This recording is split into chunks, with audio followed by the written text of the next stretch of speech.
UFC Vegas 69. This is the weigh-in recap show, full card predictions, and the betting breakdown. Main event is Jessica Andrade versus Erin Blanchfield. We're going to look at all of the matchups after seeing the fighters on the scales. Make sure you guys smash that like button. If you're new to the channel, subscribe. Turn those post notifications on and make sure to share the video as well. Also note, fight companion for the entire card going down tomorrow. So make sure you guys tune into that one.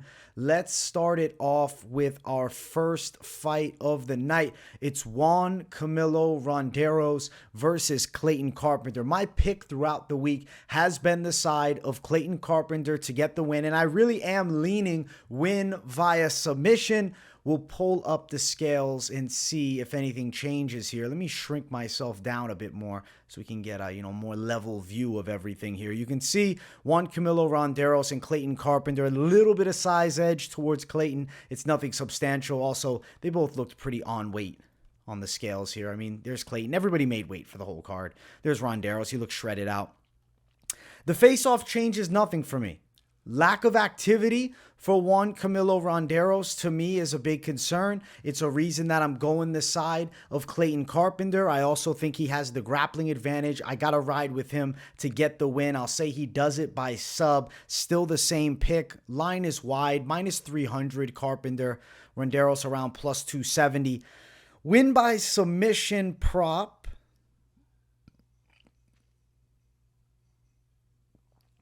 Plus 280 best value. It's not an awful play to go plus 280 win by sub. Yeah, I think submission's pretty live here for Clayton Carpenter. The money line obviously is an ugly tag, but he should get the win. I like him to do it. Clayton Carpenter to win his UFC debut against Juan Camilo Ronderos. Let's keep running up. Next fight on the card, we have AJ Fletcher versus Themba Gorimbo. I've been thinking AJ Fletcher is going to have an advantage in this fight in the boxing and wrestling. Gorimbo maybe a little bit too wild at points. I feel like he's a little bit even off balance and open for big strikes. I think Fletcher can take advantage, though. Gorimbo's a tough dude, good athlete, and a guy with a bit of power in his own right. I'm going AJ Fletcher to win. We'll pull up the scales and check things out here, and we'll see.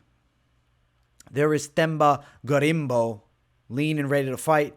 AJ Fletcher looking jacked. He's got a lot of fucking muscle on him, man. Very muscular guy. He's short for the weight class, and not really that short, but he's got the shorter arms with a 67-inch reach. See Gorimbo, the taller guy. I think Fletcher's knocking him out, guys. I'm feeling solid about this KO. I think we got a good chance that we see AJ Fletcher hand raise via knockout. I'm liking his chances.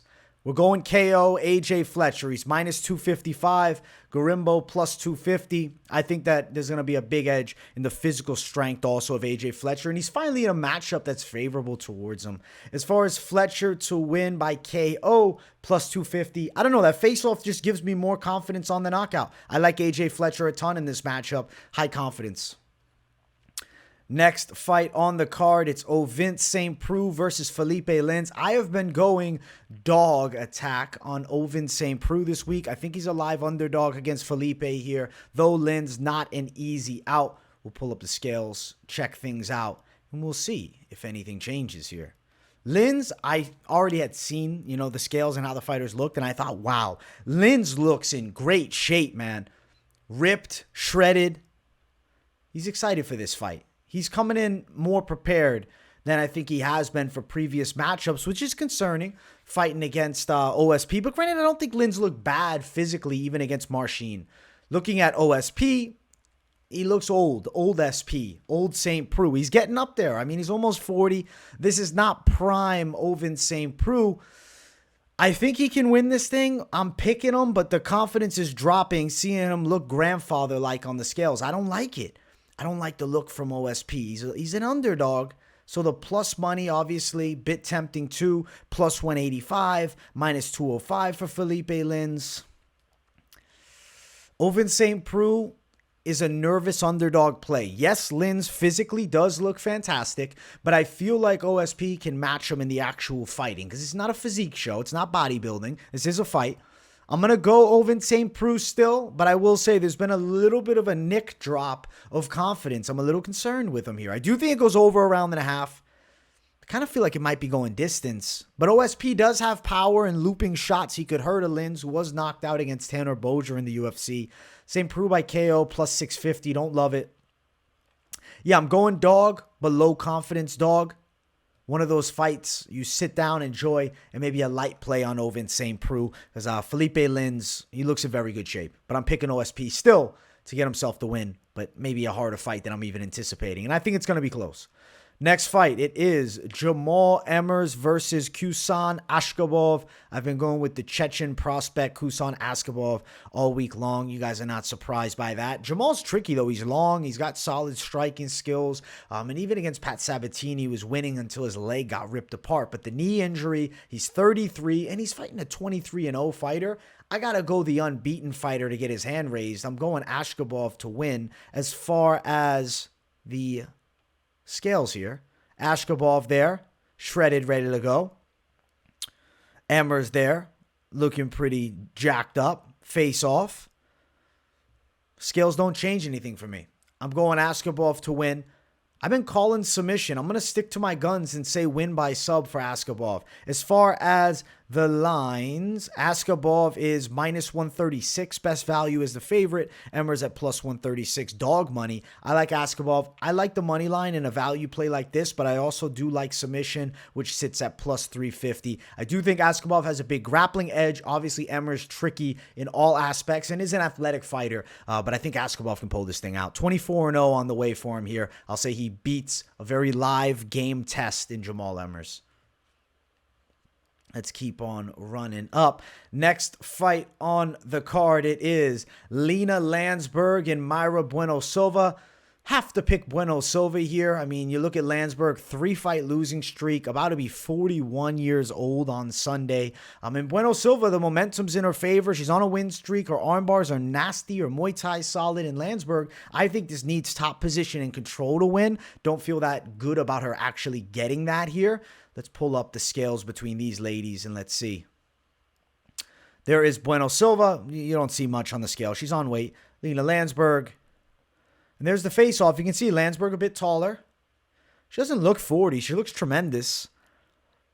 I'm still picking Bueno Silva, but as soon as you see the odds, you're going to say, are you fucking bananas? These lines are crazy wide. Bueno Silva right now is minus 416 best value. She's like a minus 500. Länsberg around plus 410. I like the win for the side of Bueno Silva. I'm leaning submission, but official call still Ben's decision. But the submission prop for Bueno Silva here, let's see. Oh, it's not even that good, plus 210. I think she could lock up a sub. The money line is so fucking wide, though. Lina Länsberg can still fight a bit. Yeah, it's not one of my highly recommended plays, not because I don't think Mayra Bueno Silva wins. I do think she pulls it off. But it is a real wide tag. Maybe a parlay piece. I could see Bueno Silva winning a decision, but don't doubt her arm bars either. We're going Bueno Silva to get the W, but I'm not jumping and clamoring at the bit to throw down in the minus 400, minus 500 range. Next fight on the card. Nazim Sadykhov versus Evan Elder. I've been picking Sadykhov throughout the week. I think he's a trickier striker, more slick. But though Evan Elder is a game opponent, this is a guy that does not have any quit in him. He's going to continue to come forward with hard shots. You can be on top beating him up. He's still not going to give in and give up. Earlier in the week, I was thinking maybe Nazim pulls the finish off. We'll pull the face-offs up here. But you have to note that Evan Elder is a tricky fight. Elder looks in great shape. Sadykhov also in great shape. There's the face-off. As I see them looking at each other, I'm thinking it might be Sadykhov decision. I'm still sticking with my guy, Nazim Sadykhov, to win. But we have to be real. Evan Elder looks fantastic physically. Now, as far as the lines for this fight right here, Evan Elder is plus 175 as a dog. Best value for Nazim is around minus 180. Money line would be your best play. I don't really love anything else. I was thinking KO earlier in the week, and that's plus 230, but Elder could definitely go the distance and take the heat. Decision win, which I'm not telling you to do. I'm just reading it off. It's plus 240. Just money line it. I do think Sadykhov beats him, but method of victory, going to be tricky here. Elder, a guy that does not quit. Should be a fun fight either way. Looking forward to this matchup a lot. Next fight on the card is the featured prelim. It's Jim Miller versus Alexander Hernandez. You know, the side of Jim Miller is coming into this fight against Hernandez with a full camp ready to rock. Hernandez jumps in on short notice, and you got to be honest, right? How much of a factor is it? You take a fight on short notice against Jim Miller after being TKO'd just 2 months ago against Billy Q. Also, you know, dieting down and losing weight to drop a class could have, you know, a bit of an effect because, I mean, Hernandez, hopefully put on a lot of the mass that he lost, but that could be a factor here. I think Jim Miller's a live underdog. I've been saying I think Jim Miller to win, it will be submission. I think he can pull this thing out by sub. Let's pull him up on the scales. There is Hernandez. Nice little bicep pose. There is Jim Miller. Looks in great shape. And there's the face-off. Both guys similar size. I can see Jim Miller clipping him on the feet. I can see Jim Miller catching him with the lead hook. I can see Jim Miller clubbing, subbing him. Hernandez, though, is a game test always. But Jim Miller's submission skills are nasty. And the older Jim Miller gets, the better he looks inside of the cage. I don't know what's going on. This guy's one of those... aging like fine wine types because Jim Miller's still looking good and he's on a 3-fight win streak. So I'm riding with Jim Miller to pull things off. Now, as far as the betting odds for this fight right here, Jim Miller is sitting at nearing plus 200, about plus 190. And then Alexander Hernandez around minus 220, the favorite. I think we can go over a round and a half at minus 122 if that's available. Under 2.5, minus 150 is a maybe. I'm saying that it's going to be a finish for Jim Miller, but Hernandez is still a tough out. I like just money line dog attack Jim Miller, but the submission line I will read off to you guys. Sitting at about plus 480 best value. I like Jim Miller to win. I called sub throughout the week. I'm not going to back off that call, but it's not like he's in for an easy, breezy test. I'm going with Jim Miller to win it. Money line, your best play. Let's keep running up. And let's get to our only 4-fight main card. That's interesting, right? First fight on the main. Make sure you guys smash the likes if you haven't. And if you're new, subscribe. It's William Knight versus Marcin Prachnio. Listen, I'm picking William Knight. I think he's the more powerful puncher. He's the physically stronger guy, the better athlete, and there's more grit in him. I'm not overly impressed by Marcin Prachnio's game. He doesn't really shine anywhere. Whereas I see William Knight manhandling him in close, and I think he hurts him with punches. I'm going Prachnio by knockout, and I have been all week. The scales will pull him up right here, and you'll get a look. There is Prachnio. He's got the big arms. Prachnio's not a small guy by any means. Fairly lean, too. William Knight, though. I think William Knight could be a successful bodybuilder if you wanted to give up fighting. The dude is jacked beyond belief. This might be the best shape I've ever seen William Knight in. And you can see Prachnio like slouching over at him. Body language wins all William Knight all day. I think William Knight's going to have a great performance. Look at William here. He's always looked freaky, but he looks in the best shape of his life for this fight. I think the gas tank's going to be good. He's ready to go to work for 3 rounds, and I'm saying he's winning this fight. I'm going knockout, though. I think he'll sleep Marcin. As far as the lines, William Knight is a very slight favorite in some places, around minus 109, minus 130 range. Prachnio, you can find him at plus 115, but he's very slight plus 110 line more commonly. Now, I like the side of Knight to win money line. It's a great value play. I've talked about it throughout the week as a very confident value pick. Now, as far as the line for KO, which I am saying is going to happen, it's plus 210. I think maybe that's undervalued. Yes, I know William Knight's got some power in the hands, but he's not flatlining everybody. Could they go the full 3? Yes. Could I see him beating Prachnio on a decision? Absolutely. The win is for William Knight, and it's with high confidence. And the lines are juicy, man. This is actually one of those fights that you definitely could attack. I like the money line William Knight a ton. I like William Knight money line more than maybe any other play. As good as the value is, William Knight money line, to me, definitely worth an attack. Let's keep running up to technically the featured bout of the night here. Josh Parisian versus Jamall Pogues. Listen, Jamall Pogues has a, fairly extensive MMA career outside of the UFC. This is the first time we're now seeing him in the octagon. I've been picking him all week. He seems motivated and ready to go. I watched his media day interview. It seems like this is a guy dialed in. He took some time. His mother was sick and waited for this debut in the UFC. He didn't rush it. And they give him Josh Parisian, who's a guy that's fun to watch, but definitely has some clear holes in his game. I think Pogues is the faster striker, better boxer. I think he's the better pure wrestler of the two. And I feel like he's ready to go the full three and win. I feel like a fairly one-sided unanimous decision. I'm going Pogues to win, but we will look at the scales and see, if anything changes, any opinion shifts. There is Pogues. He's looking like a real heavyweight to me. This is real heavyweight Pogues. I like what I'm seeing from him on the scale. There's Josh Parisian, thick boy Josh Parisian, super heavyweight. And there's the face-off. I like Pogues with the cornrows better than when he had the big afro. I'm picking Pogues to win. A decision win. And I'm feeling better about it by the second. Looking at the lines, Pogues is the favorite. He's around minus 235. And then Josh Parisian sitting in that plus 200 range. I like Pogues by decision. Over 2.5, minus 130. Pogues to win decision, plus 170. Plus 145 even.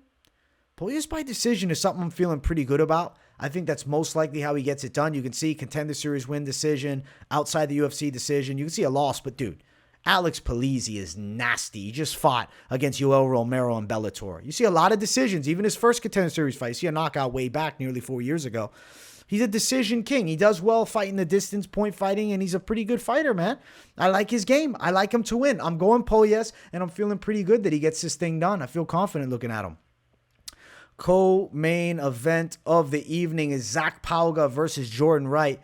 This one, everything's been flipped all around and upside down. So, I found out about Jordan Wright's mother passing away just a few weeks back, and now he's dedicating this fight to her. He's fighting at 205 after a previous run at 185, where I really feel like he didn't take great punishment. He says, and I honestly wasn't even thinking of this, he's unbeaten at 205 pounds. He still believes he's going to be champion. That was what he was saying in the media day interview. He still seems lively. He seems very dialed in and focused. Zach Pauga on the opposite side, who's been the pick throughout the week, is a big favorite. I don't know. We'll pull up the scales, and you guys might get a gist of what I'm saying. I don't know how to describe what I feel exactly besides the Jordan Wright confidence building. There's Jordan Wright. There is Zach Pauga, who looks thin. He looks like a guy that gets chinned by Jordan Wright. And there's the face-off. Like, I've seen enough evidence to say Zach Pauga should beat him. But circumstance, Jordan Wright's belief, a filled up 205, Jordan Wright's not going to be easy to put out. Pauga just got flatlined. Oh. I can't flip the pick, man, but I'll tell you this, I'm not throwing Pauga down right now. I'm just concerned even looking at Pauga's sunken in face. This doesn't look like the Pauga from Tough. I like him with a little more fat on him. I like to have it plus 230, Jordan Wright. Am I about to do this? Yes, I am. All right, Jordan Wright to win by knockout. Fuck it. For Jordan Wright, he's dedicating this fight to his deceased mother. I got to give the guy some fucking respect. I think he's very live for a knockout, plus 390. Am I flipping it and saying I'm going to totally change the pick? All my evidence pointed towards Pauga beating him. But I don't like the way Pauga looked on the scale. I like the way Jordan Wright looked. I have a bad feeling about this one, guys. I do. Fuck it. I'm flipping it. I'm going Jordan Wright knockout. I'm going against the grain. Fuck it. I have to go with my gut. It's not, the most logical shift. So that's why you watch the early predictions in the week. It's based purely on what I've seen tape-wise and logic. This right here, get a little bit of emotion gets involved, a little bit of maybe intimidation at the face-offs. I don't like how Zach Pauga looked on the scale, okay? He looked kind of shrimpy. He looks like a guy that gets knocked out by Jordan Wright. Could I be completely wrong? Absolutely. I picked Pauga all week. So this one right here, it's like an indifferent pick. But Jordan Wright is a live underdog, I believe, here. And I just feel something. I'm going Jordan Wright. Fuck it. I'm shifting things. It is what it is. I'll eat the shit if it's needed. We'll go Jordan Wright to upset things by knockout. I'm going to Jordan Wright upset again. I've done this so many times, and it's not worked out for me. I guess not so many, but some of the time. I think this time maybe we pull it off. Main event of the evening, Jessica Andrade versus Erin Blanchfield. I'm like strangely stoked for this card. As I've ran through it, like I don't know, I feel great about it. I see so many people shitting on it. I'm actually really fucking excited. I think this is a great matchup. This is really a #1 contender fight for both girls. Andrade, she wins. She's fighting for the 15 belt. If Blanchfield wins, I don't see why you wouldn't have her fight for that 25 belt, aside from she's only 23. She could be a young champ, though. I'm picking Erin Blanchfield to win. The grappling edge is a big advantage, and the line is shifting. It's getting closer and closer by the fucking minute. I'm going Erin cold-blooded Blanchfield for a cold-blooded win. We'll pull up the scales and we'll look at things. We'll see if anything shifts. It won't. I already looked at this. There's Blanchfield. There's Andrade, who looks scary as fuck, and there's the face-off. I will say, Jessica Andrade is like looking a lot taller. Maybe she got shoes on and Blanchfield's barefoot. But dude, don't tell me Erin Blanchfield's not game as fuck. Look at the eyes. Look at the face. There's no fear on this girl. Erin Blanchfield is my pick still. And I think the ground is where she's going to shine, guys. I think inside the distance, Erin Blanchfield. And I think it's ground and pound or submission. Line, like I said, -128 Andrade, +110 for Blanchfield. My bookie, crazy wide for Andrade. And then Blanchfield, I wonder why that is. Yeah, I'm going with Erin Blanchfield to pull this out, guys. I like her to win it. She's an underdog and a very live one. I think inside of the distance, Blanchfield is what I like the most at +300 if you're looking to play a prop. Could I see her getting the ground and pound KO? Yes, +800. Could I see her locking up a sub? Yes, +480. I'm picking Erin Blanchfield to pull it out, and I really think she's next up as a prospect. I feel like Andrade almost disrespected her. I'm going to come in here, take this fight on a week's notice. To me, I'm not really all that worried about your game, especially being Andrade was talking about a 115 title shot. She's got so much at stake. It's not like Andrade is in a position where she has nothing to lose, like a Sean Strickland who said, I'm fighting Askhabov to right my wrong, and he's jumping in on ASAP. Jessica Andrade, I feel like, was clearly next in line for the title at 115 after just winning against Lauren Murphy in a dominant beatdown. Now you throw Jessica to Erin Blanchfield, shit changes. Shit can go sideways quick, and I think it's with Andrade on her back getting beaten up. I'm picking Erin Blanchfield to win the fight, guys. Let's go. Overall, UFC Vegas 69, I think it's a decent enough card. Yes, you might say, no, the name value sucks. You're going to see banger fights, and I'll be live for the whole thing, and I'm going to be enjoying the fuck out of it. Let me pull up best fight odds because I want to give you guys a parlay. Let's see. Does it look better if I shrink myself for the parlay? Yeah, it does. I gotta be shrunk down. I added this new feature. Let me know if you're still here in the parlay section, if you like me shrinking myself down again a little extra so you guys can see the full screen. I like giving it to you guys. All right. We're going parlay. We're going to go Erin Blanchfield. We're going to go William Knight, +270. I like this play. AJ Fletcher, almost +400. We'll take Erin out, +140 just for these two. I like this one a lot. And then you add in, a side of even a Jamall Pogues. He looked good, +235. Clayton Carpenter, +348. If we add in Blanchfield now, +819. We're going ballistic with this crazy shit. Khusein Askhabov, +14, fucking 31. Who else do I want to throw in this thing? Do I go Bueno Silva now to get +1753? Yeah. This is the chaos parlay, man. William Knight, AJ Fletcher, Pogues, Carpenter, Blanchfield, Askhabov, Mayra, Bueno Silva. But something tells me leave her out and you might be more successful. I don't know. I feel weird about this Länsberg Bueno Silva fight. I'll have her in a parlay, but I'm not going to be riding the fucking bank on Bueno Silva because she could fumble the bag. But I do think she pulls it off. Guys, I hope you enjoyed. I'm throwing Jordan Wright just for the love.